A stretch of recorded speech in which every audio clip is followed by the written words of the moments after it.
Linus Tech Tips coverage of CES 2015 is brought to you by Phantom Glass. Visit store.phantom.glass for the best darn screen protectors out there, as well as HyperX.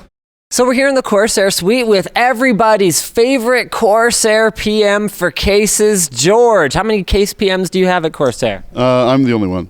All right, so you're definitely our favorite, but also the worst. Yes, also best and worst at the same time. Yeah. So show us what travesty you're showing off for this show here. No, I'm just messing with you. These look like an improvement to me. What are they exactly? Yeah, these are the horrors we've unleashed upon you. So we released last year the Spec 01, Spec 02, and Spec 03, which are kind of gaming focused, value price cases. I'll hold this, and they were designed basically for South America, Asia, some gaming focused stuff. We had a lot of people that liked the chassis but said, can you do a more refined and cleaner design? And so that's what this is. It's the same exact chassis as the Spec 01, but we put kind of a 200R style front on the front and called it a 100R. So it's a very clean, minimalistic black front. It's textured to look like aluminum, dual USB 3 ports, room for two 140mm fans in front, two 120s on top and a 120 in back. And then you've got 7 slots, power supply on bottom, dust filter on the bottom. The mesh is intake from the side here, and then 4 hard drive bays inside for SSDs or regular drives, cable routing holes, all that stuff. So for $49, it comes with one 120mm fan, 2 USB 3 ports. It's pretty solid for $50.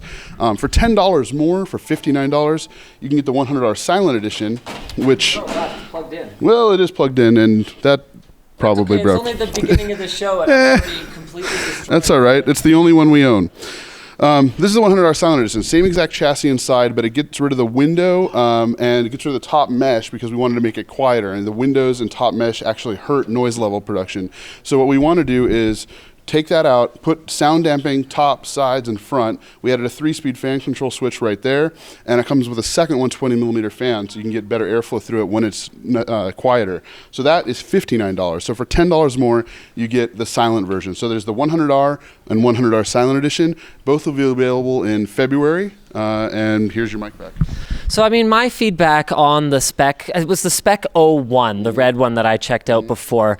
So my feedback on that was actually surprisingly good for a $50 case. There was one thing that I kind of wondered about, and it was that little piece that covers the access for the PCI slot covers. What was the deal with that? Is that like a cost-saving measure or what? Absolutely, yeah. So if you look at the back of most cases, there's a second piece. It's a single piece of steel that's stamped, and there's a second piece that's inlaid into that.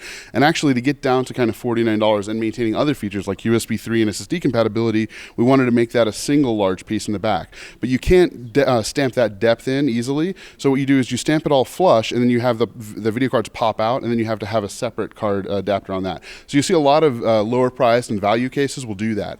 And sometimes even guys that are a little bit less scrupulous will use a cheaper chassis that has that feature and add a couple other things and charge $99 or $100 for that. So there's some other guys out there that do that. But we use that basically on our value price cases, budget price cases like this one. Well, so basically I had to choose between sort of rolled edges in here and slicing open my fingers or having an ugly piece of metal in the back, and you guys went with, well, we'll go with the ugly piece of metal in the back and the saved fingers. Yeah, if you got to do something ugly, put it in the back. You know, that's kind of how I feel about it. That's why I sit in the back of restaurants. So you're a boobs guy. The ugly can be in the back? All right, let's move on to the cooler.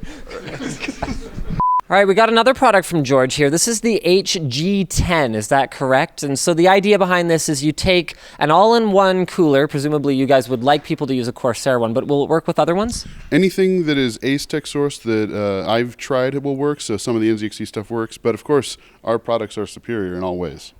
Right, okay, got it. And so the idea is they take a Corsair liquid cooler, bolt it to their video card in a way that's a little bit more elegant than what we've seen in the past with zip ties or whatever else. Yeah. But what do the results look like for an HG10 versus a stock card? You guys have got them running side by side here.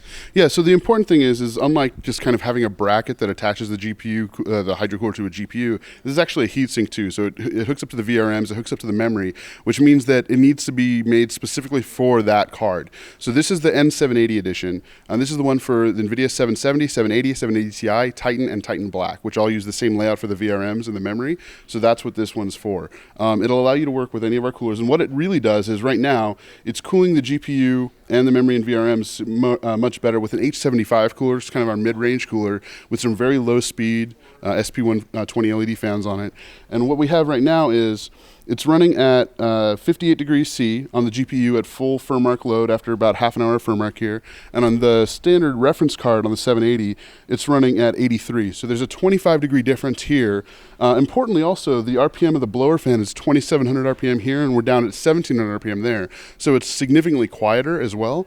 And then that means something significantly. We are actually thermally throttled. So the NVIDIA reference design cooler is throttling itself down to 823 megahertz.